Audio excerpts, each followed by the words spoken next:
মাটিটো খান্দি আছে গতিকে ক'ৰবাত খান্দি দিব পৰি যাব পানী এইফালে চাইডৰ পৰা ইয়াতে গাঁওবুঢ়া ইফালেও এনেকৈ লগাই দিব লাগিব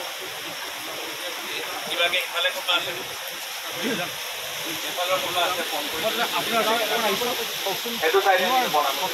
হয় আমি ফিল্ডত আছোঁ ৰাইজৰ ওচৰৰ ৰাইজৰ কণ্ডিশ্যনবোৰ চাব আহিছোঁ আৰু ৱৰিড আমি যে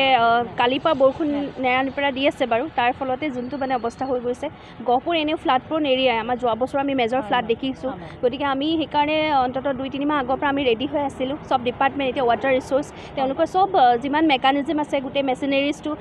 ঠায়ে ঠায়ে ডেপিউট হৈ আছে কিন্তু অকণমান টাইম লাগে যিহেতু জিঅ' বেগ কিছুমান ঠাইত আমাৰ ব্ৰিজ পইণ্ট হৈছে সৰু সুৰা তাত জিঅ' বেগবোৰ দি আছে গতিকে ৰাইজ অকণমান ধৈৰ্য ধৰিব লাগিব বাকী আমাৰ যিহেতু চব মানুহ ওলাই গৈ আছে চবেই কাম কৰিছে কিন্তু আৰু কিছুমান আমি নোৱাৰোঁ কিছুমান আমি ৰখাব নোৱাৰোঁ যিহেতু এইটো নেচাৰেল কোৰ্চ অফ ৱাটাৰ গতিকে একেবাৰে ফ্লাডটো একেবাৰে আমি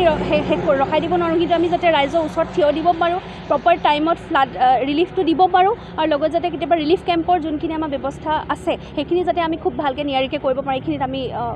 যথেষ্ট সষ্টম আমাৰ মেজৰ 3-4টা ভাল ব্ৰিজ পইণ্ট হৈছে মানে মেজৰ ব্ৰিজ পইণ্ট য'ত ৰাইজৰ অকণ অসুবিধা হৈছে চট্ৰং নদীয়েও বহুতকেইটা ব্ৰিজ কৰাইছে সৰু সুৰা আৰু আমাৰ বিশেষকৈ টাউনখনৰ অকণমান কেইটামান অলপ চেঞ্চিটিভ আছে এৰিয়া আৰু লগতে ব্ৰহ্মজান আপোনালোকে দেখিছে এইটো ব্ৰহ্মজান এৰিয়া হয় আমি তাতো বহুতকেইটা ব্ৰিজ পইণ্ট দেখিছোঁ গতিকে অকণমান বেয়া লাগে এতিয়া ধৰক কেতিয়াবা নেচাৰেল যোনটো কোৰ্চ অফ ৱাটাৰ সেইটো যদি কেতিয়াবা আমি আনচাইণ্টিফিকেলি ব্লকো কৰি দিওঁ নয়িংলি আননয়িংলি তেতিয়া আচলতে ৱাটাৰৰ যোনটো ফ্ল' সেইটো ৰৈ যায় আৰু সেইটোৱে আচলতে বেছিকৈ মেজৰ ফ্লাডৰ ইছ্যু হৈ যায় লগতে আমাৰ অৰুণাচলৰ পানীটো আহে আপোনালোকে দেখিছে তেওঁলোকে ওপৰৰ পৰা যিমান পানী আহে সিমানে আমাৰ এইটো জেগা গোটেই ফ্লাডেড হৈ যায় গতিকে ৰাইজ অকণ সষ্টম হ'ব লাগিব আমি প্ৰশাসন লগত আছোঁ যিমানখিনি পাৰোঁ আমি ৰাইজৰ কাৰণে আছোঁ তেনেকৈ ক'ব নোৱাৰি কাৰণ কামটো সম্পূৰ্ণ হৈ উঠা নাই এতিয়া এইবোৰ যিহেতু ফ্লাড মই কৈছোঁ এইটো আমি কেতিয়াও বেছিকৈ একেবাৰে নাইকিয়া কৰি দিব নোৱাৰোঁ ফ্লাডটো এইটো এটা মানে সেইকাৰণে কয় দুৰ্যোগ বুলি নহয় জানো নেচাৰেল ডিজাষ্টাৰ এইবোৰ গতিকে কিন্তু আমি সকলো চাব লাগিব যে কামৰ কোৱালিটি ভাল হয় কিন্তু গাফিলতি বুলি এতিয়া কেতিয়াও ক'ব নোৱাৰি কাৰণ আপোনালোকে যোৱাবাৰো তাৰ আগবাৰো আমাৰ প্ৰতি বছৰেতো ফ্লাড হয় গহপুৰ আমাৰ ইমানখিনি নদী 5-6খন নদী আছে ব্ৰহ্মপুত্ৰ আছে চাউথ বেংকত গতিকে আমি অকণমান আমাৰ বেলেগ জেগাৰ লগত আমাৰ নিমিলে মানে আমাৰ গহপুৰখন অলপ বেলেগ হয় আমাৰ সাজু আছে আমাৰ 2টা circle Helem circle Gohpur circle আমাৰ টোটেল আমাৰ তেনেকৈ 14টা আমাৰ ৰিলিফ কেম্প আমি ৰেডি কৰি ৰাখিছোঁ ঠায়ে ঠায়ে যেতিয়া আমাৰ প্ৰয়োজন হ'ব যে ৰাইজ যদি যাব লাগে ৰিলিফ কেম্পসমূহলৈ আমি ব্যৱস্থা কৰিম লগতে আমি নৰ্মেলিও যাৰ ঘৰত পানী সোমাইছে তেওঁলোককো ৰিলিফ ঘৰত গৈ চাউল দাইল দিয়াৰ বা এইখিনি যিখিনি ৰিকুৱাৰমেণ্ট আছে দিয়া ব্যৱস্থা খোলা নাই হয় চট্ৰং বান্ধৰ মানে এইটো প্ৰতি বছৰে এতিয়া আমাৰ কোটি টকা চট্ৰং বান্ধৰ নামত আহি আছে গতিকে তেওঁলোকৰ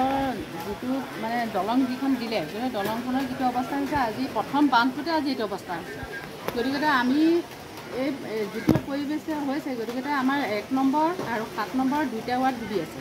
এতিয়া দলংখন বহি যোৱাৰ ফলত নদীখন দুইফালে গুচি যোৱাত আমাৰ যোগাযোগৰ ব্যৱস্থাও আমাৰ অতি বিপদজনক হৈছে আৰু স্কুলৰ ল'ৰা ছোৱালীও এতিয়া ঘূৰি গৈছেগৈ অহা যোৱা কৰিব পৰা নাই গতিকে আমাৰ এতিয়া যিটো অৱস্থা হৈছে আমি এই চেনেলৰ জৰিয়তে আমি মানে UND মানুহকো বা আমাৰ সমষ্টি বিধায়ক মহোদয়ক আমি জনাইছোঁ যে অতি সোনকালে যাতে আমাৰ স্কুলীয়া ল'ৰা ছোৱালীখিনি বা যাতায়াতৰ সুবিধাৰ কাৰণে যিখিনি কৰিব লাগে তেওঁলোকে ব্যৱস্থাটো কৰি দিয়ক আৰু আমি টাউন কমিটি গহপুৰ পৌৰসভাৰ পৰা আমি চেষ্টা চলাইছোঁ কেনেকৈ কি পাৰোঁ আমি সুবিধা এটা কৰি আমি যেনে বাঁহৰে হওক কিবা হওক আমি দিয়াৰ ব্যৱস্থা কৰি হ'লেও আমি যাতায়াতৰ ব্যৱস্থাটো কৰি দিম বুলি ভাবিছোঁ